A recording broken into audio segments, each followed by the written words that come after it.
Welcome to the inaugural Wasted Time review. Today we're reviewing Left 4 Dead 2. Is it good? Is it bad? Waste your time and find out.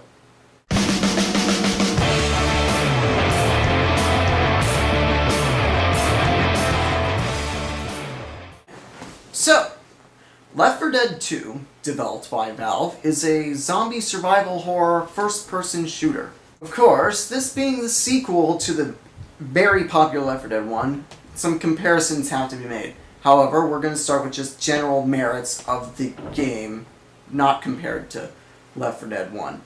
Alright, well, you can go ahead and start. Yeah. First off, it runs very well. I have this over here is my Mac. Even though my computer isn't that great, Left 4 Dead 2 still runs fantastically.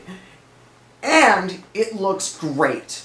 Supplemented by the fact that the gore is just beautiful. Yeah, I mean, there's nothing better than being able to take, a katana or a chainsaw or a shotgun, blow some guy's face off, or, hell, even a baseball bat, like, disembowel a dude. Yes, we actually have managed to disembowel several zombies with a baseball bat. Which I don't get the logic behind that, but, I don't whatever. think it's even possible. Who cares? It's still Left 4 Dead entertaining 2, to watch. Right, yeah, exactly. And now, if you live in Australia, you don't have this. So, for the Australians, a moment of silence.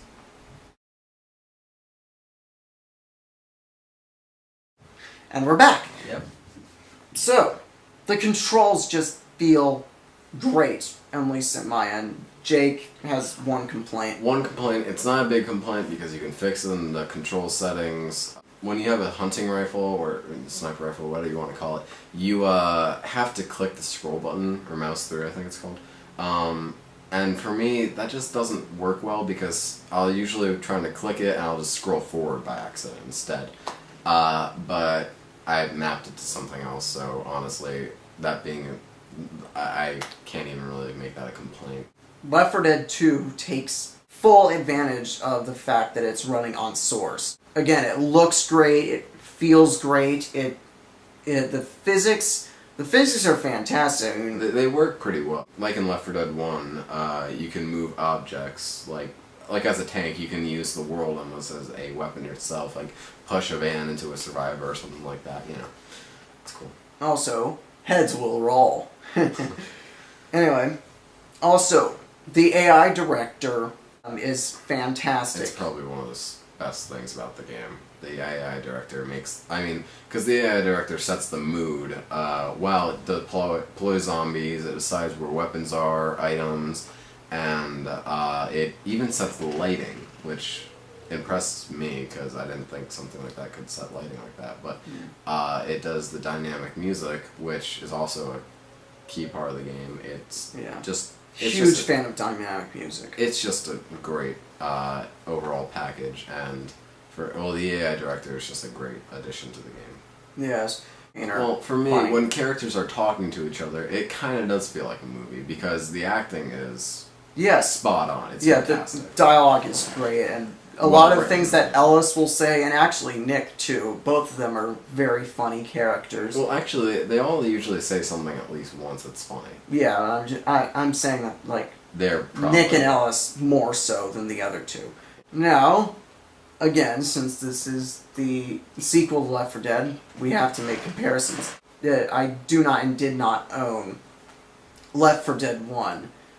Jake owned it on 360, and I played it a little bit, but not enough to really feel it. Well, I played the whole game in one night. It had more additions to the game, like weapons, special infected, and I'll just talk about weapons first. The big thing is melee weapons, and he loved them, so I'll let him talk about that. Okay, so, melee weapons, of course that left the first impression being like, dude, melee weapons, that would have been so great in Left 4 Dead 1. Because, I found Left 4 Dead 1 kind of a challenge. Now, this may also be attributed to the fact that I played on 360, but and that's... split screen. And split screen, but that's beside the point.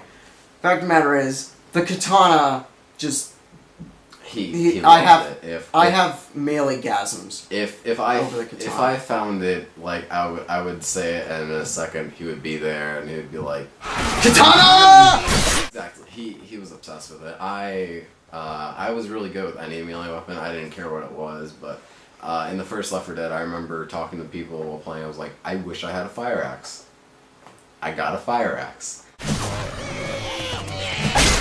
and I had a ton of fun with that.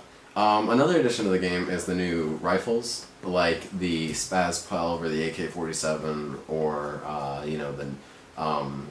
the Scar combat rifle, the new sniper rifle, and it has all the old weapons, so that's cool. No, another addition to weapons is the bile from the boomer, and you can just throw it in a little vial, Excellent way to take care of a tank. Yeah, we found that out just because I was messing around. I just threw it at a tank, and all the zombies just killed them. And I was shocked. Let's go over the 3 other big items.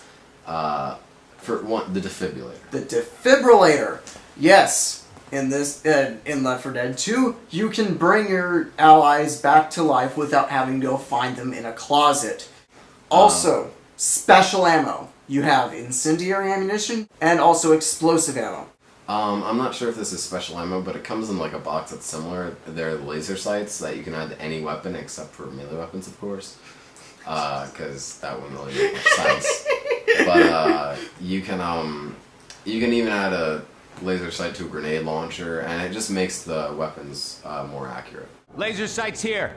Also, you have an adrenaline shot. It's a temporary boost of health, like the pain pills, but it does a little less healing, but it gives you speed boost. Let's move on to The infected. They have the jockey, which is kind of like the hunter, but when it jumps on you, you can kind of control, but then you lose control and you. Yeah, that thing will ride you. Yeah, It'll ride you long and hard. Oh. So then there's the spitter, which got on my nerves a lot, but that's what it gets. Yeah, especially when you fall down in spitter in goo. Yeah, that kills you almost instantly. And the last thing we have is the charger, which had a vendetta with him because it would always get him and no one else. Well, because I was always in front. Let's go ahead and cover what I don't want to do, but we have to. Yeah, the shortcomings. Enemy AI is perfect. But ally AI. Yeah, ally AI is a little off. Not so much. I'm trying to heal you when you don't need healing. That happened to me way too many times. Like even like at the worst situation, horde coming around us. I have 50 health. I'm okay. I have my own med pack. Let me heal you, buddy. They would get stuck or lost at the most inopportune times, like when you were trying to get to the safe house before you all died. But let's just move on to that. From that and go to one complaint that we had about a level. It was Swamp Fever. Its difficulty was out of place. You would expect that sort of difficulty for the last level, but no, it was we found it to be extremely difficult. Now, this may be attributed to the AI director. Maybe the director was feeling sadistic. But we ran into 2 tanks at one time, and I somehow killed them. Yeah, it was it was like before the gates even opened. Yeah, so he had managed to fight off those 2 tanks and then make it to the escape boat, and I was proud of that. Yeah, the rest of us were dead. There's a severe lack of peels here! And I think everyone misses Lewis just as much Lewis. as we do. Oh, Lewis. Yeah. You go do your thing. Yeah, you go you chug those pills. Chug those pills like a man. So now, to finish off our review, we'll give our numeric reviews. I give Left 4 Dead 2 a 9.3 out of 10. This game, even with its shortcomings, is still a fantastic game. It kicks ass. And I advise that anyone who likes survival horror games, go out and buy it immediately. And if you're on the 360, and you can't buy it, at least try to rent it. Try your best. You must play this game. It is a must play, because I gave it a 9.5 because it, like we've already mentioned, it has some faults, but at the end of the day, it's what every survival horror, action, Comedy. first person, lover, gamer, whatever, should want. And that gives us a wasted time review of 9.4 using our magical algebraic method of averaging the two scores.